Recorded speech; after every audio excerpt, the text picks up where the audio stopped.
જસવંતભાઈ, આજનો શું કાર્યક્રમ છે?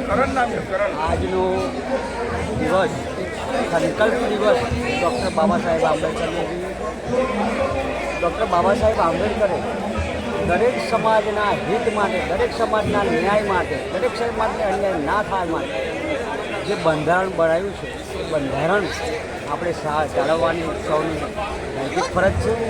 જો કોઈ પણ બંધારણ સાથે છેડછાડ કરે તો આપણે દરેકે એના સામે વિરોધ કરવો પડશે.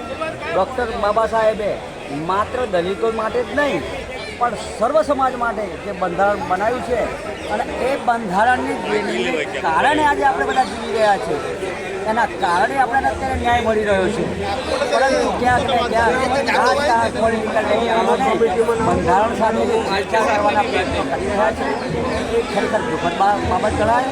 ડૉક્ટર બાબા સાહેબ આંબેડકરે વડોદરા આવી અને જે સંકલ્પ કર્યો હતો, જેને મહારાજા સયાજીરાવે જેમને શિક્ષણ માટેથી પ્રોત્સાહિત કર્યા હતા, અને એ ડૉક્ટર બાબા સાહેબ આંબેડકરજીએ જે 3 સૂત્રો આપ્યા છે એ 3 સૂત્રો પર આપણું ચાલવાનું અને અમલમાં લેવાનું, અને કોઈ પણ જાતિનો હોય વ્યક્તિ અને મદદરૂપ હોવાની ભાવના કેળવીશું તો જ આ બંધારણના ડૉક્ટર બાબા સાહેબનું જે સપનું હતું એ પૂરું કરી શકશે. ડૉક્ટર બાબા સાહેબ આંબેડકરે જ્યાં અન્યાય થતો હોય ત્યાં ન્યાય લેવા માટે પહેલ કરી છે. કોઈ પણ વ્યક્તિને જ્યારે અન્યાય થયો હોય એ અમારો ચોક્કસ સંપર્ક કરે. અમારું પ્રાઇડ ઓફ હ્યુમન રાઇટ્સ એટલે કે કાનૂની અખબાર અને ચેનલ જે ચાલે છે એ ચેનલના માધ્યમમાંથી 1 રૂપિયો લીધા વગર જે કોઈ અન્યાય થશે અને ન્યાય આપવા માટે અમે પૂરેપૂરો પ્રયત્ન કરીશું.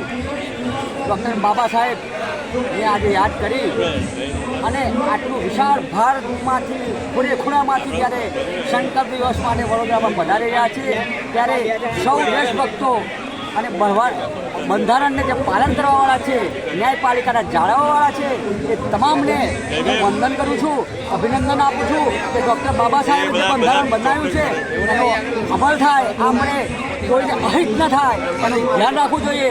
જ્યાં અન્યાય થયો હોય ત્યાં ન્યાય માટે હાકલ કરવી જોઈએ અને દરેકને ન્યાય અપાવવો જોઈએ એવું મારું અંગત માનવું છે. શું નામ આપનું?